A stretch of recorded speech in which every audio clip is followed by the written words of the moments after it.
नमस्कार. नवा मराठाच्या न्यूज चॅनलमध्ये आपल्या सगळ्यांचं स्वागत आहे. आज आपण अतिशय हॉट इश्यूवर बोलणार आहोत आणि तो हॉट इश्यू असा आहे अर्थातच की सगळ्यांच्या घरापर्यंत तिसरा महायुद्धाच्या झळा अप्रत्यक्षरित्या येऊन पोहोचलेल्या आहेत. त्याच्यामुळं गॅस सिलेंडर हा एक मोठा हॉट इश्यू निर्माण झालेला आहे. तर या गॅस सिलेंडरच्या योगाने की इंधनाला काही पर्याय आपल्या या 150 कोटी लोकसंख्या असलेल्या भारतामध्ये इंधनाला काहीतरी पर्याय असायला हवा आणि तो सुद्धा इको फ्रेंडली असायला हवा. या विचाराने आज आपण या तुलसी बायो प्रॉडक्ट जे आहे त्यांचं या कारखान्यामध्ये आपण भेट देतो आहोत आणि त्याचे जे काही संचालक आहेत ते त्यांची ओळख आपल्याशी करून देतीलच. तुम्ही ओळख करून द्या तुमची. नमस्कार, माझं नाव रवी वसंत पटेल आहे. मी नगरमधूनच आहे. माझं शिक्षण MBA झालेलं आहे आणि सध्या आपण गॅसच्या ह्याच्यामध्ये व्यवसाय आपण स्टार्ट केलेला आहे. 1 वर्षभर झालं ह्याच्यामध्ये. तुम्ही तुमचा परिचय द्या. माझं नाव वसंत पुरुषोत्तम पटेल आहे आणि सध्या हे बायोमास पॅलेट्स आणि ब्रिकेट्सचा व्यवसाय आपण चालू केलेला आहे. गॅसच्या संदर्भात तुम्हाला माहिती मी आधी देतोय अजून. हां, मी तुम्हाला आता एक प्रश्न विचारतो की एक सामान्य माणसाच्या मनामध्ये आता याच्याकडे पाहिल्यानंतर हा एक ठोकळा दिसतो लाकडासारखा, परंतु हा यांचं प्रॉडक्ट आहे. हा जो प्रॉडक्ट आहे हा बागॅस जे काही वेस्ट मटेरियल आहे भुस्सा याच्यापासून बनवलेला हा ॲग्रिकल्चरल प्रॉडक्ट आहे आणि याचंच छोटं रूप म्हणजे हे पिलेट्स आहेत. या दोघांचा उपयोग अर्थातच वेगवेगळ्या पद्धतीचा आहे. हा इंडस्ट्रीयल यूजसाठी हा डोमेस्टिक यूजसाठी आहे. तर आता या प्रॉडक्टविषयी जास्त माहिती मी यांच्याकडनं वधवून घेणार आहे आपल्या सगळ्यांना माहिती पाडावी म्हणून. एक सामान्य माणसाला मनामध्ये काय काय शंका असतात. तर सामान्य माणसाचं काय आहे की त्याला समजा एक 1000 रुपयाचं जर सिलेंडर असेल तर ते 1000 रुपयाचं सिलेंडर त्याला 1 महिनाभर 4 जणांचं जर कुटुंब असेल तर ते 1 महिनाभर जातं असा तो हिशोब लावतो. म्हणजे त्याला साधारण 30 ते 40 रुपये रोज खर्च येतो.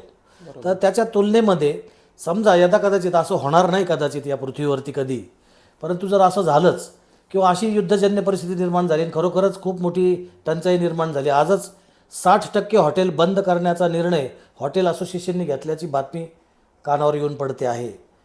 तर असे जर का प्रश्न निर्माण झाले तर अर्थातच तुमचं जे हे प्रॉडक्ट आहे हे त्याच्यासाठी संजीवनी ठरू शकतं. तर तुम्ही मला एक सांगा की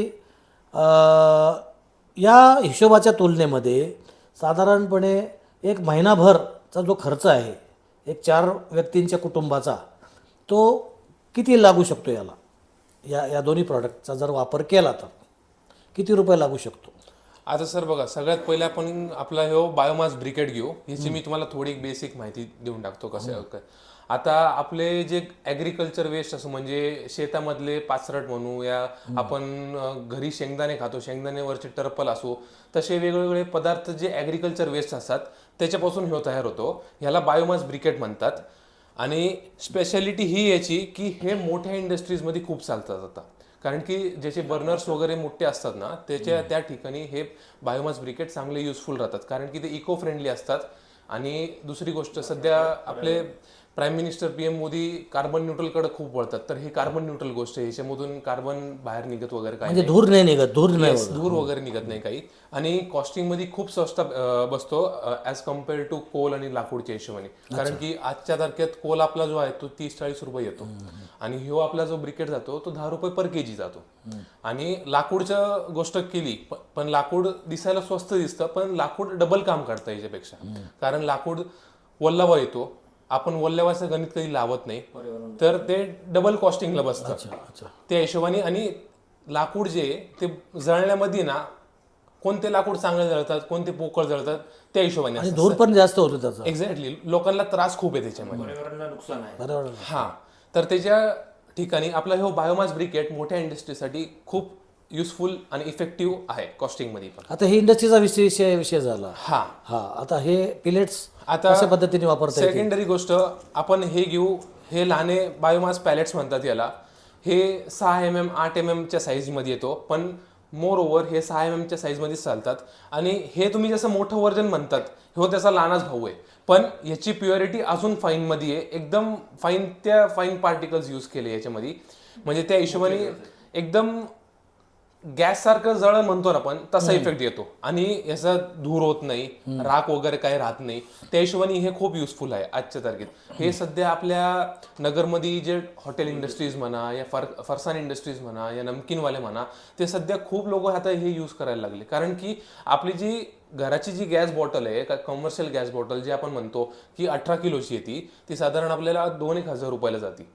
तर त्या ठिकाणी हे खूप त्यांना कॉस्टिंगमध्ये बसतं. कारण की हे तुम्ही ह्याची 25 किलोची गोणी पॅकिंग येते, तर हे आपल्याला 700-800 रुपयामध्येच काम करतं. तेवढंच काम भागवून देते आपल्याला 600-800 रुपयामध्ये. तिकडे आपली 1000-1200 रुपयाची बचत होऊन जाते त्याच्यामध्ये. तर हे खूप युजफुल गोष्ट आहे. आणि आजच्या तारखेत गॅसचा शॉर्टेज आहे, त्याच्यामुळे आता लोकांना घरोघर हे माहीत पडलं तर कसं सगळ्यांचं थोडं कॉन्ट्रीब्युशन इको फ्रेंडली तरफ गेलं तर ते खूप मोठी हेल्प होऊन जाते. मित्रांनो, तुम्ही हा व्हिडिओ पाहत राहा शेवटपर्यंत. याला कारण असं आहे की याचा वापर आता आपण फक्त तोंडी सांगितला, परंतु याचा वापर नेमका कसा होतो, कोणत्या शेगडीमध्ये होतो, त्याचा काय परिणाम होतो, ते आपण आज याचा प्रत्यक्ष डेमो पाहणार आहोत. म्हणून तोपर्यंत आपण शेवटपर्यंत हा व्हिडिओ पाहावा. कारण का तर याच्यामध्ये तुम्हाला कदाचित तुमच्या घरातल्या गॅसच्या सिलेंडरबाबत तुम्हाला जर का झोप येत नसेल की आता आपल्याला गॅस मिळेल की नाही, किंवा खरोखर गोष्ट आहे ती काळजी करण्यासारखी गोष्ट आहे, तर अशा वेळेस आपल्याकडे पर्याय उपलब्ध असावेत. आणि त्यासाठी मला वाटतं हा सगळ्यात चांगला इको फ्रेंडली असा पर्याय आहे. लाकूड म्हणा किंवा कोळसा म्हणा, त्यांचं जे काही उदाहरण त्यांनी दिलं की लाकूड वापरणं निश्चितच पर्यावरणाच्या दृष्टीने आपण म्हणतो झाडे लावा झाडे जागवा, मग अशा वेळेस लाकडाचा उपयोग झाला नाही पाहिजे जळणासाठी. आणि कोळशासारखा जर वस्तू जर जाळायची झाली तर त्याच्यातून कार्बन डायऑक्साईड आणि कार्बन मोनॉक्साईड आणि सल्फर डायऑक्साईड हे जे वायू आहेत ते अतिशय विषारी वायू प्रदूषणाचा त्रासच करतात. आणि आता ते दिवस राहिले नाही जुन्या काळचे चुलीवर स्वयंपाक करण्याचे. तर जर का गॅसला पर्याय त्याच्या अगदी जवळ जाणारा जर कुठला पर्याय असेल तर तो हा दिसतोय, तो आपण डेमोमध्ये बघणार आहोत. तर पुढचा प्रश्न मला तुम्हाला याच संदर्भात असं विचारायचं आहे की याला जे काही रॉ मटेरियल तुम्ही वापरलं आहे हे करण्यासाठी, बरोबर, तर ते तुम्ही जे काही सांगितलं त्याच्यामध्ये मला वाटतं अजून ॲडिशन करायला हवी की पालापाचोळासुद्धा उपयोगात आणला जाऊ शकतो मोठ्या मोठ्या शेतांमधला. बरोबर. त्याच्यानंतर शेणासारखं जे काही वेस्ट आहे, कडबाकुट्टी मशीनमध्ये जे काही वेस्ट राहतं ते वेस्ट आहे. त्याच्यानंतर हे जे काही खळे केले जातात बघा वेगवेगळ्या याच्यामार्फत, चिपाडं राहतात, चिपाडं ते सुद्धा याच्यामध्ये. थोडक्यात काय सांगण्याचा मतलब असा आहे की ज्या गोष्टी वेस्ट आहेत त्या कुठल्याच कामाच्या नाही, की बाबा त्या याच्यामध्ये वापरल्या गेल्या असल्यामुळे मला वाटतं हा प्रॉडक्ट निश्चितच चांगला आहे. अजून काही माहिती तुम्हाला सांगायची असेल तर तुम्ही सांगू शकता, नाहीतर आपण आपल्या प्रेक्षकांना याचा डेमो दाखवू आणि डेमो दाखवून त्याच्या उपयोगिता कशी आहे ती आपण त्यांना दाखवू. तर त्या दरम्यान काही अजून सांगता आलं तर आपण सांगूयात. आता आपण मित्रांनो डेमो पाहूयात. मित्रांनो, आपण त्याचा डेमो बघणार आहोत आता की प्रत्यक्षामध्ये या बाय प्रॉडक्टचा कसा उपयोग केला जातो प्रत्यक्ष चुल्यामध्ये. आता त्या चुल्यामध्ये थोडंसं टर्पेन टाकलेलं आहे, आपण थोडंसं रॉकेलही टाकू शकतो अगदी नकळत. काय पण जे त्याच्यावर घे, जवळ ये जवळ ये.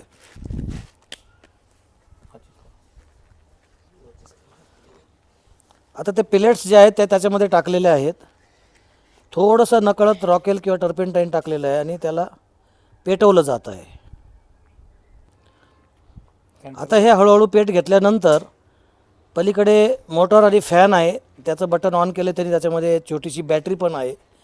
त्या बॅटरीच्या द्वारे तो फॅन चालतो आहे आणि खालून त्याला वारं लागतं आहे. म्हणजे लोहाराचा जसा भाता असतो, लोहाराच्या भात्याप्रमाणे ते काम करतं. हळूहळू ते पेटेल, विदिन 1 किंवा 2 मिनटामध्ये ते व्यवस्थित पेटेल. हे तुम्ही जे शेगडी बघताय हे घरगुती शेगडी आपली आणि हॉटेलिंग इंडस्ट्रीसाठी खूप युजफुल आहे. आता ही शेगडीमध्ये तुम्ही आपलं घराचं जेवण म्हणा या फ्राईंग पॅनचं आपण युजिंग म्हणा वगैरे, का आपण जे म्हणतात की हॉटेल्समध्ये ग्रेव्ही यूज करतात, सांबर्स बनवतात वगैरे, त्याच्यावर खूप चांगलं चालू शकते. कारण की कसं आता जी लॉंग लास्टिंग आयटम जे म्हणतो, जसं का सांबरचं उदाहरण धरू आपण, सांबरला जास्त वेळ हीट द्यावं लागते, तेव्हा जाऊन सांबर प्रॉपर उकळी फुटते. उकळी फुटते, त्या हिशोबाने प्रॉपर बनते. तर त्या हिशोबाने तिकडं तुमचं बायोमास पॅलेट खूप चांगलं युजफुल होतं. कारण की तिकडं गॅस खूप जास्त वेस्ट होऊन जातो आणि बायोमास पॅलेट आरामशीर चांगलं जळतं. आता तुम्हाला प्रश्न पडला असेल की ही शेगडी मिळते कुठे, तर ही शेगडी बाजारामध्ये मिळते आहे. सुरुवातीला याची किंमत कमी होती, 1500 रुपयाच्या आसपास ही मिळायची. पण अर्थातच आपल्या बाजारामध्ये जशी जशी टंचाई होते तशी तशी त्याच्या किमती पण वाढतात. त्याप्रमाणे आता थोडीशी महाग झाली असेल कदाचित. परंतु याच्यामध्ये एक बॅटरी बसवलेली आहे, ती बॅटरी रिचार्जेबल आहे. लाईट नसली तरी ती चालते. अर्थात तिचा वापर संपल्यावर त्याला रिचार्ज करणं गरजेचं असतं. परंतु त्याच्या आतमध्ये जो फॅन आहे आणि बॅटरी आहे त्याच्या आधारावर ही चूल पेटते. अशी ही चूल चालते. ते त्याचा थोडासा हे करतो. आणि ह्याची खास आपण गोष्ट म्हणायला गेलो तर ह्याच्यामध्ये एक चांगली गोष्ट ही आहे की समजा कोणाकडं घरात लाईट वगैरे नसला, काही अडचणी असली तर ही गोष्ट आहे ना बॅटरीवर पण चालू शकते आणि 3 तासाचा ह्याचा बॅकअप भेटतो. तर तुम्ही कधी पण समजा लाईट वगैरे तर चार्ज केलं आणि मग सोडून जरी दिलं तरी तुमचं काम भागू शकतं याच्यामध्ये. असं नाही की बिना लाईटीचं काम थांबून जाणार वगैरे. आता सध्या हे हळूहळू आता पूर्ण पेट घेणार आणि प्रॉपर गॅसचा कसा ताव येतो त्या हिशोबाने ताव सोडत राहणार ते.